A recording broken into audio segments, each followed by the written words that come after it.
आप अगर सही में अगर अंग्रेजी में नाम लिखने चाहते हैं ना, तो आपके लिए वीडियो ना बहुत ही पावरफुल होने वाला है। ये है नुक्ता वाला जौ। नुक्ता वाला जो जौ होता है ना, इसके लिए तो जेड का प्रयोग होता है, ठीक है।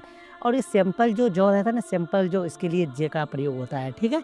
तो देखिए, आप इसी तरह हमारे क्लास में बने रहिए। आपने अंतिम तक अगर बने रहते हैं तो आप 100% नाम लिखने का तरीका इसी वीडियो में आपको पता चलेगा। तो अब तक अगर हमारे चैनल को सब्सक्राइब नहीं किया तो सब्सक्राइब कर लीजिएगा, और हाँ, बेल आइकन को दबाना तो बिल्कुल ना भूलिएगा आप लोग, ठीक है। तो क्लास को शुरू करते हैं। लौ का अंग्रेजी क्या है, तो ये चार्ट में आप लोग देखिए। लौ के लिए क्या होता है, यल होता है, तो यल लगा दी। ये है ना छोटी ई, छोटी यानी हर्षी। हर्षी का मतलब क्या होता है, आई होता है। कहीं पर भी छोटी ई यानी हर्षी नजर आ जाएगा ना, आप जो है ना आई का प्रयोग कीजिएगा, तो आई लगा दे, इस तरह लगा दिए। उसके बाद है जौ। ये नुक्ता वाला जौ है। देखिए, नुक्ता वाला जौ के लिए क्या लगाते हैं, जेड लगाते हैं, तो यह जेड लगा दिए, लगा दिए। अब है आकार। आकार का मतलब होता है ए होता है, तो ए लगा दो, इस तरह बन गया ना। लीजा, तरह लिखिए आप लबीबा। तो लौ का अंग्रेजी यल होता है, तो यल लगा दो। अब कोई मात्रा नहीं है। मात्रा क्या होती है एक बार मैं और बता देता हूँ आप लोगों को। देखिए देखिए, ये पौ है ना, ये आकार है। ये कौ है ना, ये हर्षी है। ये चौ है ना, ये दुर्गी है। तो आकार, हर्षी, दुर्गी, हर्षु दुर्गु होता है ना, ये होती है मात्रा। कोई भी शब्द में मगर मात्रा नहीं रहेगा तो आप ए का प्रयोग कीजिएगा। तो मात्रा है लौ में, नहीं है। हर्षी दुर्गी हर्षु दुर्गु है नहीं है, तो क्या लगाइएगा, ए लगाना है, तो ए लगा दो, इस तरह, ठीक है। अब ब का अंग्रेजी होता है बी। तो ये चार्ट में लिखिएगा, तो ब के लिए क्या होता है, बी, तो बी लगा दो, इस तरह। अब ये दुर्गी। दुर्गी का मतलब होता है डबल ई, तो डबल ई लगा दो, इस तरह लगा दिए। अब है ब का अंग्रेजी क्या होता है, बोलिएगा सर बी होता है, तो बी लगा दो, इस तरह, ठीक है। अब ये आकार। आकार का मतलब होता है ए, तो ए लगा दो, इस तरह बन गया ना। लबीबा। इसी तरह आप लिखिए लाहिबा। लौ का अंग्रेजी यल होता है, तो यल लगा दो, इस तरह। अब आकार। आकार का मतलब तो पता है, तो ए है, तो ए लगा दो, इस तरह। अब ह का अंग्रेजी फिर चार्ट में दिखिएगा, तो क्या है, बोलिएगा यच है, तो यच लगा दो, इस तरह, ठीक है। अब ये हर्षी। हर्षी यानी छोटी ई। हर्षी। हर्षी का मतलब क्या बताए, आई। आई लगा दो, इस तरह, ठीक है। अब ब का अंग्रेजी बी है। अब ये आकार। आकार का मतलब तो ए है, तो ए लगा दो, इस तरह बन गया ना। लाहिबा। तरह इसी तरह आप लिखिए लाफिजा। लौ का अंग्रेजी यल है, तो यल लगा दो, इस तरह। अब आकार। आकार का मतलब दो ए होता है, तो ए लगा दो, इस तरह, ठीक है। अब फ का अंग्रेजी यफ होता है। अब हर्षी। हर्षी का मतलब होता है आई, तो आई लगा दो, इस तरह। अब है जौ के लिए तो आपको पता है ना, जेड का प्रयोग होता है, तो जेड लगा दो, इस तरह। अब है आकार। आकार का मतलब होता है ए, तो ए लगा दो, इस तरह बन गया ना। लफीजा।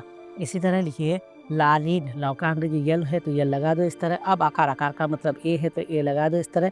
अब लौ का अंग्रेजी यल है, तो यल लगा दो। अब दुर्गी है। दुर्गी। दुर्गी का मतलब क्या बताए, दुर्गी के लिए तो डबल ई होता है, तो डबल ई लगा दो, इस तरह। अब नौ का अंग्रेजी यन होता है, तो यल लगा दो, इस तरह बन गया ना। लालीन। इसी तरह लिखिए लीबा। तो लौ का अंग्रेजी यल है, तो यल लगा दो, इस तरह। अब ये दुर्गी है। दुर्गी का मतलब क्या बताए, बोलिएगा सर डबल ई लगाया, डबल ई लगा दिए। अब बा का अंग्रेजी बी है। अब है आकार। आकार का मतलब होता है ए, तो ए लगा दो, इस तरह बन गया ना। लीबा। देखिए, अब तक अगर हमारे चैनल को सब्सक्राइब नहीं किया तो सब्सक्राइब कर लीजिएगा, और बेल आइकन को दबाना तो बिल्कुल ना भूलिएगा आप लोग, ठीक है। मैं आपको लमीस। लौ का अंग्रेजी यल है, तो यल लगा दो, इस तरह। कोई मात्रा नहीं है, तो ए। अब म का अंग्रेजी यम है। अब ये दुर्गी है ना, दुर्गी का मतलब तो पता है आप लोगों को। दुर्गी के लिए डबल ई, तो डबल ई लगा दो, इस तरह। अब सौ का अंग्रेजी यस है, बन गया लमीस।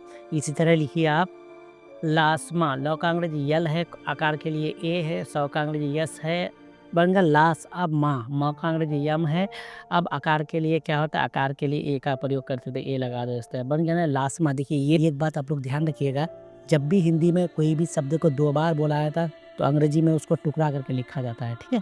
अब जो लिखना है आपको लबी का। लौ का अंग्रेजी यल है, कोई मात्रा नहीं, तो ए है। ब का अंग्रेजी बी है, ठीक है। अब ये दुर्गी। दुर्गी का मतलब क्या है, दुर्गी के लिए होता है डबल ई, तो डबल ई लगा दिए, ठीक है। अब कौ के लिए के है, और आकार। आकार का मतलब ए है, तो ए लगा दो, इस तरह बन गया ना लबीका। इसी तरह लिखिए आप लोग लखीता। लौ का अंग्रेजी यल है, कोई मात्रा नहीं, तो ए है। ख के लिए के एच है। अब दुर्गी। दुर्गी के लिए क्या होता है, डबल ई, तो डबल ई लगा दिए। टौ के लिए टी है, और आकार के लिए क्या है, आकार के लिए ए है, बढ़िया ना लखीता। इसी तरह है। इसी तरह आप लिखिए लाबिस। लौ का अंग्रेजी यल है, आकार के लिए ए है। वो का लिए वी है। अब है हर्षी। हर्षी का मतलब होता है आई, तो आई लगा दो, इस तरह, ठीक है। शौ का अंग्रेजी यश है, बन गया लाविश। इसी तरह आप लिखिए लियान। लौ का अंग्रेजी यल है, हर्षी के लिए क्या है, हर्षी के लिए आई है। उसका यो के लिए वाई है, कोई मात्रा आकार। आकार का लिए क्या होता है ए, तो ए लगा दो, इस तरह। नौ के लिए एन है, बन गया ना। देखिए, ये सीरीज जो है ना आप लोगों को मिलती रहे, इसके लिए करना पड़ेगा चैनल को सब्सक्राइब, और हाँ, बेल आइकन को दबाना तो बिल्कुल ना भूलिएगा।